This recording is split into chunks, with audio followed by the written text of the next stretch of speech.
নমস্কাৰ এই মুহূৰ্তত জনাইছো অসমৰ প্ৰত্যেকগৰাকী জনসাধাৰণৰ বাবে কেইবাটাও গুৰুত্বপূৰ্ণ খবৰ। আজি হৈছে 6 অক্টোবৰ। আজিৰ দিনটোতে অসমৰ লগতে ভাৰতবৰ্ষৰ বিভিন্ন প্ৰান্তৰ পৰা কেইবাটাও গুৰুত্বপূৰ্ণ খবৰ যুগুত কৰা হৈছে। এই মুহূৰ্তত জনাইছো আজিৰ প্ৰথমটো খবৰেই ৰাজ্যবাসীৰ বাবে এটা ডাঙৰ খবৰ। এইবাৰ ছাত্ৰসকলৰ বাবে আহি আছে ৰাজ্য চৰকাৰৰ নতুন আঁচনি। বাজেটত ছাত্ৰসকলৰ বাবে গ্ৰহণ কৰা হ'ব বিশেষ আঁচনি আৰু মুখ্যমন্ত্ৰী ডক্টৰ হিমন্ত বিশ্ব শৰ্মাই এই সন্দৰ্ভত কৰিছে চিন্তা চৰ্চা। ভাল কি আঁচনি আনিব পাৰি এই সন্দৰ্ভত চিন্তা চৰ্চা কৰিছে মুখ্যমন্ত্ৰীয়ে আৰু নিযুত মইনা আঁচনি শুভাৰম্ভ কৰি মুখ্যমন্ত্ৰী এই বৃহৎ ঘোষণা কৰিবলৈ দেখিবলৈ পোৱা গৈছে। আৰু এইবাৰ ছাত্ৰসকলৰ বাবে আহি আছে ৰাজ্য চৰকাৰৰ আঁচনি। আমাৰ হাতত মন্তব্য আছে, আমি মন্তব্য শুনাম আপোনালোকক যে ছাত্ৰসকলৰ বাবে কি কি আঁচনি আনিব এইবাৰ ৰাজ্য চৰকাৰে।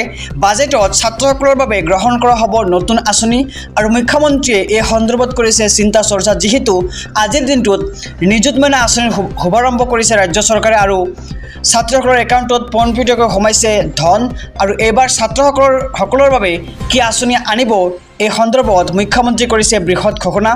আমাৰ হাতত মন্তব্য আছে, আমি মন্তব্য আগবঢ়াইছোঁ। এতিয়া মোক বহুতে কয় যে মামা ল'ৰাবিলাকৰ কি হ'ব, হয়নে? কয়নে এইটো কথা?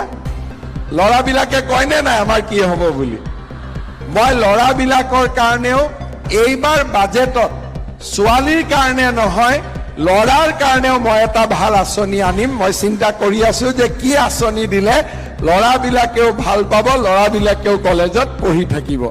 গতিকে ল'ৰাবিলাকৰ চিন্তাও মই কৰি আছো আৰু ল'ৰাবিলাকৰ কাৰণেও ভাল আঁচনি এটা আমি নিশ্চিতভাৱে আনিম। এই কথাখিনিও মই আজি ক'ব খুজিছোঁ। ইয়াৰ লগতে মুখ্যমন্ত্ৰী ডক্টৰ হিমন্ত বিশ্ব শৰ্মাই আজিৰ দিনটোত কেইবাটাও বৃহৎ ঘোষণা কৰিছে। আমি আমাৰ সমুদ্ৰসকলক জনাবলৈ যত্ন কৰিছোঁ। 11 তাৰিখে বেংকত 11 বজাত তোমালোকৰ মোবাইলত বা দেউতাৰ মোবাইলত টিক আহিব। 11 বজাত বেংকত এই টকাখিনি 11 তাৰিখে জমা হৈ যাব।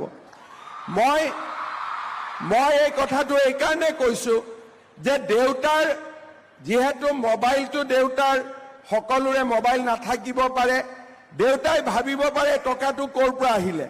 গতিকে আজিৰ পৰাই ঘৰত আমি কৈ দিম যে 11 তাৰিখে যিটো টকা বেংকত সোমাব সেইটোৱে হৈছে নিযুত মইনা আৰু এইটো মোবাইল দেউতাৰ মেছেজত যাব বা যাৰ নম্বৰ দিছা তাৰ মেছেজত যাব, কিন্তু তোমালোকৰ একাউণ্টতে এই টকাটো সোমাব, বেলেগৰ একাউণ্টত এই টকাটো নোসোমায়। ইয়াৰ পিছত আমি পইচাটো পাই গৈ থাকিম। কেতিয়ালৈকে পাম? যে ফাৰ্ষ্ট ইয়াৰৰ পিছত পৰীক্ষা পাছ কৰি আমি ছেকেণ্ড ইয়াৰত নাম ভৰ্তি কৰিম।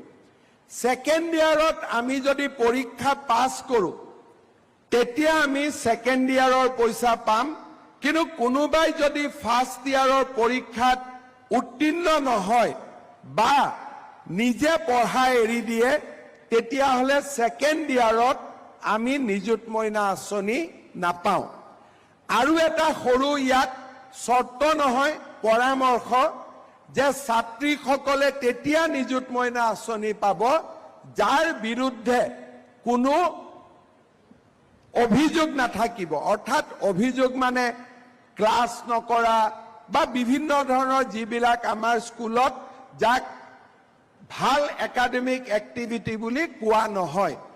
সেইকাৰণে মই ছাত্ৰীসকলক অনুৰোধ কৰিম যে দ্বিতীয় বৰ্ষত এই পইচাটো যাতে আমি পাই থাকোঁ তাৰ কাৰণে প্ৰথম গুৰুত্বপূৰ্ণ নিয়মানুৱৰ্তিতা, নিজৰ চাৰিত্ৰিক গৌৰৱ আৰু আমাৰ পৰীক্ষাত পাছ কৰা এই সৰু সৰু চৰ্তকেইটা আমি পূৰণ কৰিব লাগিব। বছৰত আমি 10 মাহ পাম, 2 মাহ গৰম বন্ধ থাকে, গৰম বন্ধৰ 2 মাহত এই পইচাটো আমি নাপাওঁ। আমি স্কুল চলি থকা সময়তহে আমি এই পইচাটো পাম।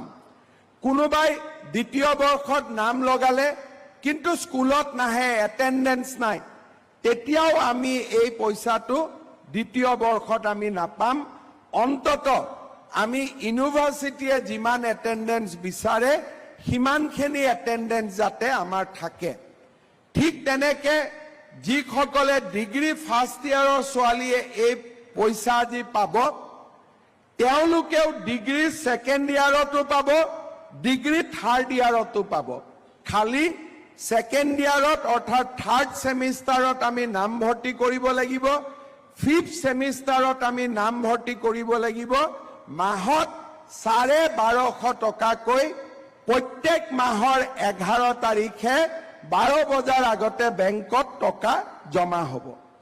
যিসকলে পোষ্ট গ্ৰেজুৱেট পঢ়িব তেওঁলোকেও এই পুঁজি বা এই টকা বা এই বৃত্তি চৰকাৰৰ পৰা পাই থাকিব।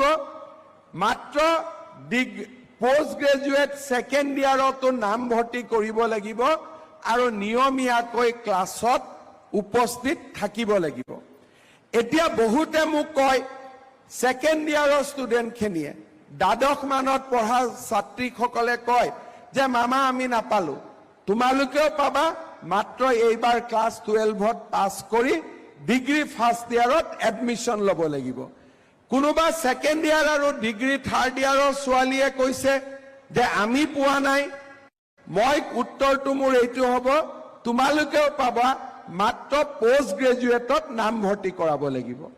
যদি কোনোবা ছোৱালীয়ে ডিগ্ৰী পঢ়ি থাকোঁতে বিয়া হৈ যায় তেতিয়াও এই পইচাটো পোৱা নাযাব, কাৰণ এই পইচাটো আমি এইকাৰণেই দিছোঁ যাতে ডিগ্ৰীলৈকে আমি বিয়াত নবহোঁ। দেউতা মায়ে বেয়া পাব নেকি আকৌ মই বিয়াত নবহোঁ বুলি কোৱা কাৰণে? আমি ডিগ্ৰীলৈকে বিয়াত বহিব নালাগে, কিন্তু ইউনিভাৰ্চিটিত পঢ়া ছোৱালীখিনিয়ে বিয়াত বহিলেও বা বিয়া কৰিলেও এই বৃত্তি পাই থাকিব। অৰ্থাৎ আমাৰ এটাই প্ৰচেষ্টা যে আমাৰ ছোৱালীসকলে যাতে ডিগ্ৰী থাৰ্ড ইয়াৰলৈকে বিয়াত নবহে, সেইটো আমাৰ এই আঁচনিৰ এটা লক্ষ্য। কিন্তু যিসকলে পোষ্ট গ্ৰেজুৱেট বা ইউনিভাৰ্চিটি বা BEdত পঢ়িব তেওঁলোকে এই পুঁজি বা এই স্কলাৰশ্বিপ পাব, কাৰণ পোষ্ট গ্ৰেজুৱেট যোৱাৰ সময়ত ল'ৰা ছোৱালী বিয়া পাতিব লাগে বা বিয়া পতা নপতা নিজৰ সিদ্ধান্ত, তাত আমি পৰামৰ্শ দিব নোখোজো।